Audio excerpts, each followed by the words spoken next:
ஆச்சி மசாலா. எந்த சமையலும் ருசி தேடும் ரகசியம். 20 ரூபாய்.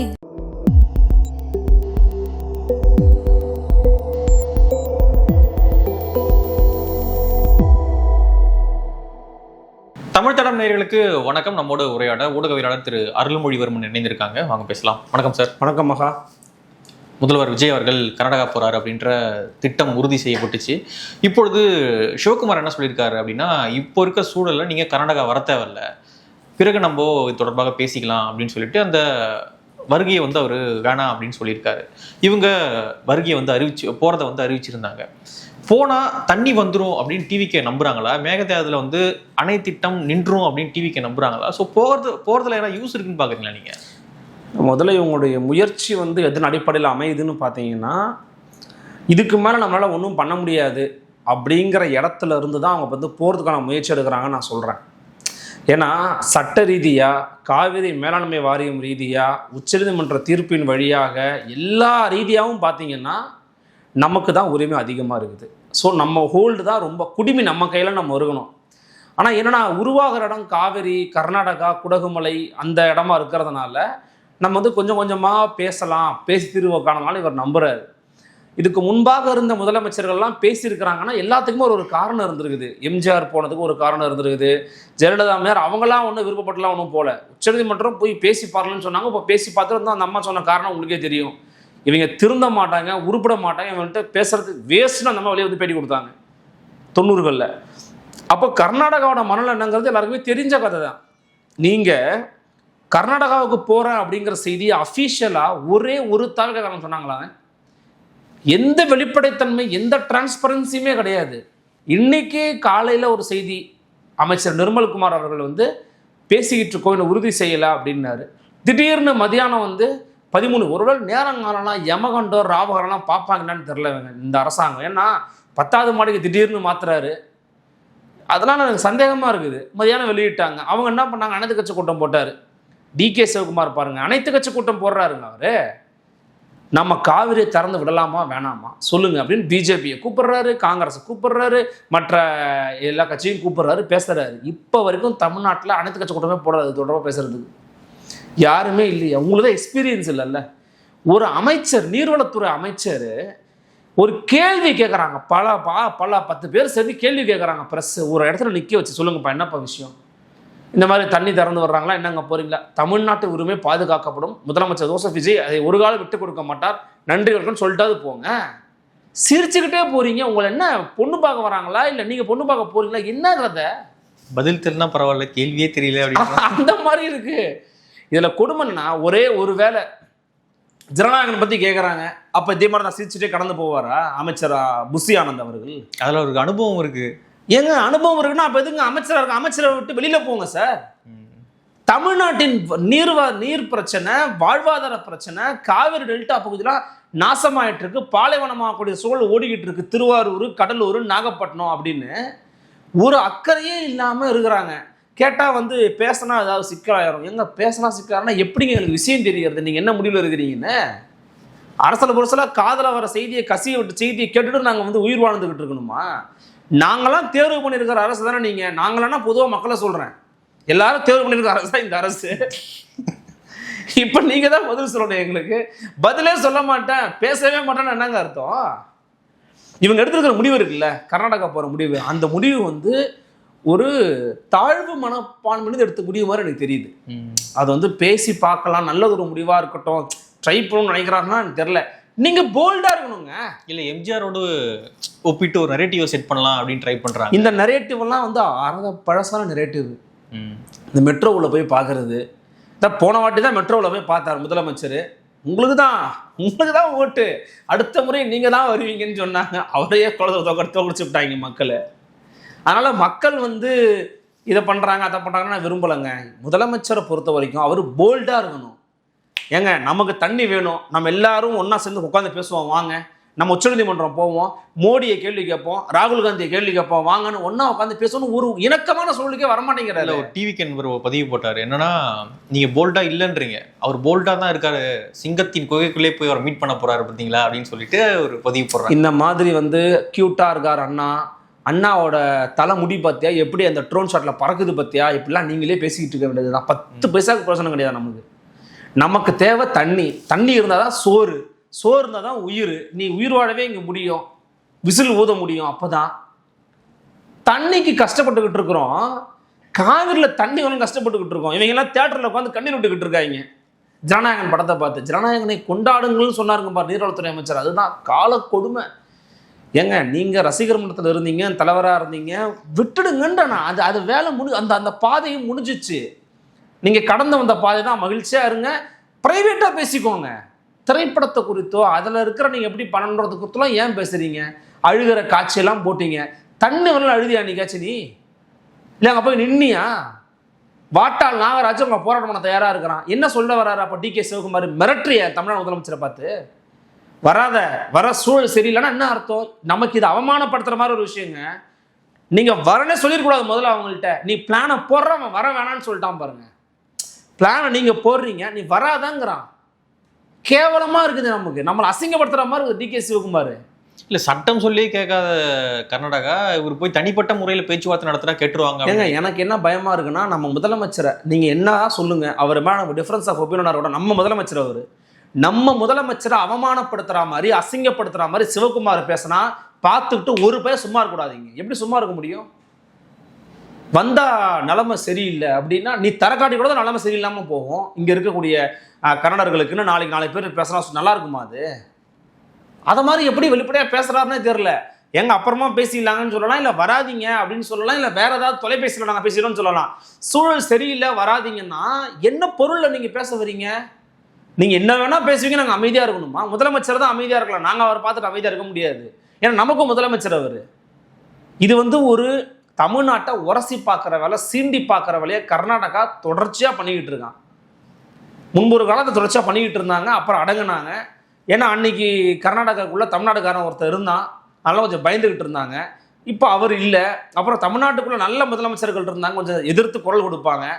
இன்றைக்கி அவங்களாம் இல்லை, இவர் இருக்கிறாரு. என்ன பண்ண போகிறாருன்னு தெரியல, அமைதியாக இருக்கிறாருங்க. அதாக எனக்கு புரிஞ்சிக்கவே முடியல. அவருடைய எக்ஸ்பிரஷன் என்னன்னு தெரிஞ்சாதான் அவனும் பயப்படுவான், நம்மளும் அதான் சொல்ல முடியும். எதுவுமே தெரியாது. இல்லை மத்திய அரசு தான் கடிதம் எழுதுறாருல்ல, இது போல அனுமதிக்கலாம். கடிதம் எழுதி எண்ணத்தை கிழிக்கிறீங்கன்னு முன்னாள் முதலமைச்சர் மு.க. ஸ்டாலினை பற்றி கேட்டீங்க. நீ ஏன் கடிதம் எழுதுறீங்க? வேற ஆப்ஷன் என்ன இருக்கு? நேரில் போங்க, தர்ணா பண்ணுங்க, ரோட்டில் உட்காருங்க, தெருவுக்கு வாங்க, மக்கள் கை உயர்த்தி போராட்ட முழக்கங்கள் எடுங்க. திரைப்படத்தில் வர்றது தான் ஓகே. திரையில் படத்தெல்லாம் நீங்கள் திரையில் பண்ண முடியாதுங்கிறது வேற. திரையில் 10 பேர் அடிப்பீங்க, இங்கே எதுவும் பண்ண முடியாது, அதெல்லாம் வேற தான். குறைந்தபட்ச ஜனநாயக ரீதியாக நீங்கள் பண்ண வேண்டியதை பண்ண முடியுமே. திரைப்படத்தில் ப்ரெஸ் மீட் கொடுக்குறீங்க, இதை கொடுக்க முடியாது உங்களால்? பயங்கரமாக ப்ரெஸ் மீட் கொடுத்தீங்க.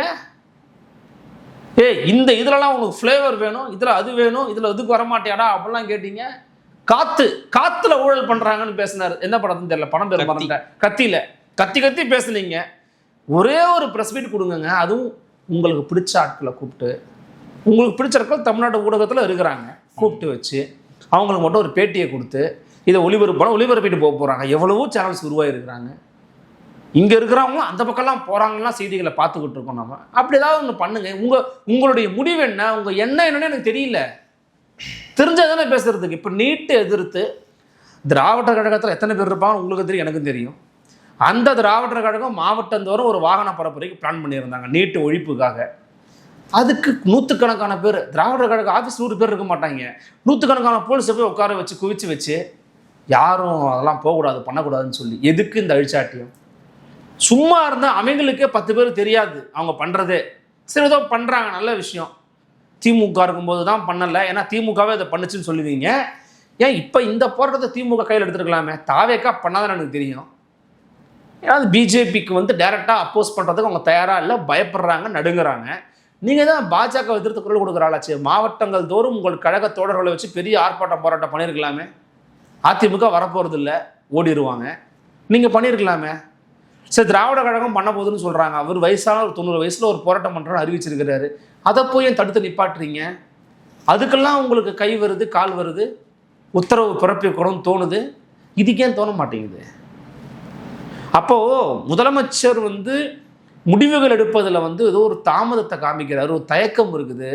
அது செட் ஆகாது. எல்லாரையும் அழைச்சி முதல்ல டிரான்ஸ்பரண்ட்டாக இருங்க சார், வெளிப்படையாக இருங்க சார், ஓப்பன் அப்பாக இருங்க சார். தனி மனித வாழ்க்கை, திரைப்பட வாழ்க்கையெல்லாம் வேற, பொது வாழ்க்கைக்கு வந்துட்டீங்க. சுற்றி இருக்கிறவங்க எல்லாம் சும்மா இல்லை, எல்லாம் பழந்துன்னு கொட்டை போட்ட ஆள். திமுகவில், அதிமுகவில், பாமகவில், விசிகாலன்னு எல்லாரும் இருக்கிறாங்க, காங்கிரஸ்ன்னு இருக்கிறாங்க. எல்லாரும் கூப்பிட்டு வச்சு பேசுங்க சார், என்ன சார் பண்ணலாம், உங்களுடைய நம்ம அரசியல் மாற்றங்களை ஓரம் வச்சுருவோம், இதுக்கு என்ன பண்ணலாம், ஐடியா சொல்லுங்கள், நம்ம எல்லாம் ஒன்றா சேர்ந்து என்ன போராட்டங்கள் பண்ணலாமா, இல்லை எப்படி இந்த அரசாங்கத்தை நம்ம முடிக்க விடலாம்னு பேசுங்க. ஏன் தயங்குறீங்க? அந்த தயக்கமே உங்களுக்கு ஒரு மிகப்பெரிய சிக்கலை உருவாக்க போகுது. இப்போது டெல்லி போயிட்டு ராகுல் அவர்களை மீட் பண்ணுறதுல சங்கடம் இருக்குது, மோடி அவர்களை மீட் பண்ணுறதுல சங்கடம் இருக்குது. அங்கே போயிட்டு மீட் பண்ணால் கூட இந்த அணை கட்டுற திட்டத்தை தடுத்து நிறுத்த முடியும். ஏன்னா மத்திய அரசு மனசு வச்சா தான் அணை கட்ட முடியும், மாநில அரசு மட்டுமே முடிவு பண்ணி அதை பண்ணுறது இல்லை. அதே போல் ராகுல் அவர்கள் சொன்னால் கூட சிவகுமார் அவர்கள் கேட்க வாய்ப்பு இருக்குது. அங்கே போகாமல் அவர் கர்நாடகா போட்டு ட்ரை பண்ணுறாரு அப்படின்னா இதுக்குள்ளே வேற எதனா அரசியல் இருக்கா, இல்லை அதிகாரிகள் தப்பாக ஒரு வழி நடத்துகிறாங்கன்னு எப்படி பார்க்குறீங்க? அதாவது அவருடைய மைண்ட் செட் என்னன்னு நான் சொல்கிறேன். விஜய் அவரோட மைண்ட் செட் என்னவா இருக்கும் அப்படின்னா, காங்கிரஸ் தலைமையும் பிஜேபி தலைமையும் எப்போதும் தமிழர்களுக்கு எதிரி தான், எப்போதுமே எதிரி தான். அவரோட மைண்ட் செட்டில் எதிரின்ற அளவுக்கு இருக்காது. என்னவா இருக்கும்னா அவர் மைண்ட் செட்டில், நீங்கள் நினைக்கிறீங்களா காங்கிரஸோட தலைவர் ராகுல் டி கே சிவகுமார் கேட்பாருன்னு போயா இல்லைன்றுவார். காங்கிரஸ் சோத்துறையா, தமிழ்நாட்டில் ஒரு 4 எம்எல்ஏ 5 எம்எல்ஏ இருக்காங்க, ஏதோ தாவைக்காவை தொங்கி அமைச்சரவை வாங்கிட்டாங்க. இங்கே நாடே நம்ம கையில் இருக்குது, விட்டு ஓடுவியா, அமைதியாருன்னா ராகுல் காந்தி சொல்லுவார், okay it's their issue, they will speak between them அப்படின்னு போயிட்டே இருப்பார். மோடிக்கு சொல்லவே தேவையில்லை. இந்த 10 வருஷமாக மத்திய மந்திரியாக இருக்கிறாரு, இவர் பிரதமராக இருக்கிறாரு. ஒரு நாள் தமிழ்நாட்டுக்குள்ளே இந்த மாதிரி காவிரி தண்ணி வராத நான் கண்டிக்கிறேன், நாங்கள் தமிழர்களுக்கு பாதுகாப்பாக இருப்போம், உச்சநீதிமன்ற தீர்ப்பை இவங்க மதிக்கணும், காவிரி மேலாண்மை மதிக்கணும்னு சொல்லி பேசியிருப்பாரா? ஏன் பேசலை? தமிழர்கள் மேலே அவருக்கு அக்கறை கிடையாது. என்றைக்கு மோடிக்கு தமிழர் மேலே அக்கறை இருந்திருக்குது? இதுக்கு முன்னாடி இருந்திருக்குது. ஓட்டு வேணும்னா தமிழில் பேசுவார், ஓட்டு வேணும்னா திருக்குறள் பேசுவார். அப்பயும் போட மாட்டாங்க. சரி, குறைந்தபட்சம் நீ நீட்டு ஒழிப்பு, இந்த தண்ணி வாங்கி கொடுக்குறதாவது பண்ணலாம், அதுவும் பண்ண மாட்டேன். ஏன்னா உனக்கு கர்நாடகாவில் ஓட்டு போயிடும். அப்போ இவங்க 2 பேரும் வேஸ்ட் ஃபெல்லோஸ். என்னை கேட்டிங்கன்னா அவரோட விஜய் மன் சயின்ஸ் அப்படி இருக்கலாம், 2 பேரும் வேஸ்ட் ஃபெல்லோஸு. அப்போ நம்ம என்ன பண்ணுவோம், நீங்கள் சொன்ன மாதிரி யாராவது ஜோசியக்காரன் சொல்லியிருப்பாங்களான்னு தெரியல, எம்ஜிஆர் குண்ட்ராவை போய் பார்த்தாருன்னா நம்மளும் போகலான்னு சொல்லியிருப்பாங்களான்னு தெரியல, அதனால் போய் ட்ரை பண்ணியிருக்கிறாரு. ஆனால் அவரை பொறுத்த வரைக்கும் பேசி தீர்வு காண்பது சாத்தியப்படணும் நம்பலாம். ஆனால் எக்ஸ்பீரியன்ஸாக என்ன சொல்கிறாங்க, உங்கள் கூட்டணியில் இருக்கிறாரு, கூட்டணியில் வெளிலேருந்து ஆதரிக்கிறாரு, சண்முகம் சொல்கிறாரு, போய் இன்னும் அடுத்து வந்துடுவீங்களா கையில் தண்ணியை கேட்குறாரா இல்லையா? பார்த்தீங்களா? முடியாது சார். இதை விட கொடுமை இருக்குது தம்பி. ஒரு வேளை பேச்சுவார்த்தை நடக்குது, விஜய் சார் உங்களுக்கெல்லாம் விட முடியாது, வேறு ஏதாவது பேசுங்கன்னு சொல்லிட்டான்னு வச்சுக்கோங்களேன், அவர் வந்துட்டாருன்னு வச்சுக்கோங்களேன், ஃப்ளாஷ் என்னமா கன்னடம் என்னமா போவோம், காவிரியிலிருந்து ஒரு சொட்டு தண்ணீரை கொடுக்க முடியாது என்று சொல்லி அனுப்பினார் டி கே சிவகுமார்னு நியூஸ் பரப்புவாங்க. அது எங்க எல்லா இடத்துலையும் பரவும். அப்போ என்ன ஆகும், எப்பா போய் மொக்கம் வாங்கிட்டு இருக்காருப்பா விஜய்னு வரும், அங்கே வரும். நமக்கு தேவையா? அப்போ அந்த இடத்துல விஜய் அவர்கள் கொஞ்சம் யோசித்து முடிவு எடுத்துருக்கலாம். என்ன கேட்டிங்கன்னா போகிறதுன்றது தேவையில்லாதது. பொதுமக்கள் சொல்லுவாங்க. இப்போ நீங்கள் பொதுமக்களோட ஒப்பீனியன் கேளுங்க, அது வேறு மாதிரி இருக்கும். இப்போ நம்ம சொல்கிற மாதிரி தான் ஊடகங்களை சந்திக்கிறோம், நம்ம கேட்போம். பொதுமக்கள் அல்லது அவருடைய அனுதாபிகள், அவர் விரும்புகிறவங்க, இது ஒன்று பார்க்கணும், உன்னெல்லாம் பார்க்கவே தேவையில்லை அப்படின்னு சொல்லுவாங்க. ஏங்க இது மாதிரி போனால் போகட்டும், ஏன் விடியா பேச்சு வரட்டுமே தண்ணி அப்படி அவங்கள பொறுத்த வரைக்கும் அந்த எண்ணம் இருக்கும். Technically logically speaking that will not happen. அவங்க பண்ண மாட்டான் கர்நாடகா. அப்போ நமக்கு இருக்கிற உரிமையை விட்டு கொடுக்க வேணாம் நம்மலாம் சொல்கிறோம். அதான் அன்புமணி கருத்தை நான் வழிமொழிகிறேன், மற்றவர்கள் கருத்தை நான் வழிமொழிகிறேன். இதில் முதலமைச்சர் இன்னைக்கு செட்பேக் தான் நமக்கு இது. ஏன்னா நீங்கள் தயாராகி பட்டியலில் வெளியிட்டீங்க, வராதங்கன்ட்டாங்க. அசிங்கமாக இருக்கு எனக்கு. அப்போ நம்மளை அசிங்கப்படுத்தக்கூடிய கர்நாடகாவுக்கு இனிமேல் ஒரு போகவே கூடாது, போன்ற முடிவு எடுக்கக்கூடாது. தமிழ்நாட்டுக்குள்ளே அரசியல் தீண்டாமை இருக்குது, அதை ஒழிக்கணும் அப்படின்னு போராட்டம் பண்ணுறோம், முயற்சி பண்ணுறதெல்லாம் ரைட்டு. மண்ணை தாண்டி மாநிலத்தை தாண்டி இருக்க அரசியல் எல்லாமே ஒழிக்கிறதுக்கு முயற்சி பண்ணுறோம். அதுக்காக நீங்கள் உங்களுக்கு முயற்சி எடுத்தீங்க, அதை அவர் நிராகரிக்கிறார்ல, பொருட்படுத்துறது இல்லைல்ல. இங்கேருந்து மின்சாரம் வேணும் உங்களுக்கு, இங்கே மின்சாரத்தை கட் பண்ணால் தண்ணி வரும்னு 4 பேருக்கு இப்போ பேச ஆரம்பிக்கிறாங்க, கொஞ்சம் கொஞ்சமாக பேச ஆரம்பிக்கிறாங்க. அது பெருசாக பேசினா என்ன ஆகும்? அமைதியாக இருக்கும். சரி வேண்டாம், அங்கே தமிழர்கள் இருக்காங்க, அங்கே கன்னடர்கள் இருக்காங்க, ஒத்துமையாக சகோதரத்துவமாக வாழணும்னு விரும்புகிறோன்னு பேசாமல் அமைதியாக இருக்கிறாங்க. நீங்கள் வாட்டாள் நாகராஜ் அவுத்து விட்டிங்கன்னா இங்கே தமிழ்நாட்டில் அதை விட சூப்பர் ஸ்டார்ஸ்லாம் இருக்கிறாங்க அதை பற்றி பேசுகிறதுக்கு. கண்டமாயிரம் கர்நாடகாவுக்கு என்ன பண்ண போகிறாங்கன்னு தெரில. ஒருவேளை எக்ஸ்பீரியன்ஸாக ஒரு அனுபவம் வாய்ந்த அரசு இருந்திருந்தா இதை இன்னும் கொஞ்சம் பெட்டராக டீல் பண்ணிப்போம். இல்லை மெச்சூராக ஹேண்டில் பண்ணிட்டு இருப்பாங்கன்னு நினைக்கிறேன் நான். இதை இன்னுமே எடப்பாடி பழனிசாமி இன்னைக்கு வெளியில் வந்து அவ்வளோ இதுவாக பேசுகிறாரு. கும்பகர்ணம் தூங்குற மாதிரி தூங்கிட்டு இருக்காரு விஜய்ங்கிறாரு. ஏன்னா எதுவுமே தெரியல, என்ன பண்ணுறாருன்னு தெரியல. ஸ்டாலினோட அறிக்கையும் நான் பார்த்தேன், நீட்டாக தான் இருக்குது. அன்புமணியர்களும் சொல்கிறாங்க இவங்களாம் எக்ஸ்பீரியன்ஸ்டு. இன்னொன்று அவங்களுடைய மைண்ட் செட் இவங்களுக்கு தெரியும். பொலிட்டிக்கலாக அவங்க என்ன வேலை பார்ப்பாங்கன்னு தெரியும். அரசியல்வாதி. ஆமாம், இவங்க பியூர் பொலிட்டிஷியனாக இருந்தவங்க. புஷி ஆனந்தை போய் தனியாக விட்டிங்கன்னா அவருக்கு என்ன பண்ணுறாங்கன்னே தெரியாது. ஏன்னா ஏதாவது விஜய் படம் ஓடிச்சோன்னா சொல்ல முடியும். ஆனால் துரமுருகன் ஓடினா துரமுருகனுக்கு தெரியும். துரமுருகன் சொல்ல முடியும். வயசானலாமே கூட அவருடைய ஞாபக சக்திக்கு, அவருடைய அனுபவத்துக்கு இவங்க என்ன மாதிரி டீல் பண்ணுவாங்க, எங்கே எவ்வளோ தூரம் டிஎம்சி தண்ணி இருக்குது, எதை விட்டு கொடுக்கக்கூடாது, எதை விட்டு கொடுக்கணும், எப்படி பேசணும், நெளிவு சொல்லி இவங்களுக்கு தெரியும். எடப்பாடி பழனிசாமிக்கு தெரியும். அவங்கெல்லாம் ஓரளவு விவசாய பேக்ரவுண்டோட வந்தவங்க வேறு. அப்போ அவங்களுக்கு விஷயம் தெரியும், அவரோட சீரியஸ்னஸ் தெரியும். முதலமைச்சருக்கு அந்த அனுபவம் இல்லைன்றது, அனுபவமின்மையும் வெளிப்பட்டுருச்சு. இப்போது இன்எக்ஸ்பீரியன்ஸ்டும் வெளிப்படுது, ஆலோசனை செய்யாமல் இருப்பது வெளிப்படுகிறது. இணக்கமாக நம்ம தமிழ்நாட்டில் இருக்கிற கட்சிகளோட பழகணுங்கிற தன்மையாக அவர்கிட்ட இன்னும் இல்லையே. எல்லாரும் போய் பார்த்துட்டு வந்தீங்க, ரைட்டு, பார்த்துட்டு வந்து சால்வ் பார்த்தோன்னா போதுமா? அதை கண்டினியூ பண்ணணும்னா இம்பார்ட்டண்டான இஷ்யூஸில் கண்டினியூ பண்ணுறது கிடையாது.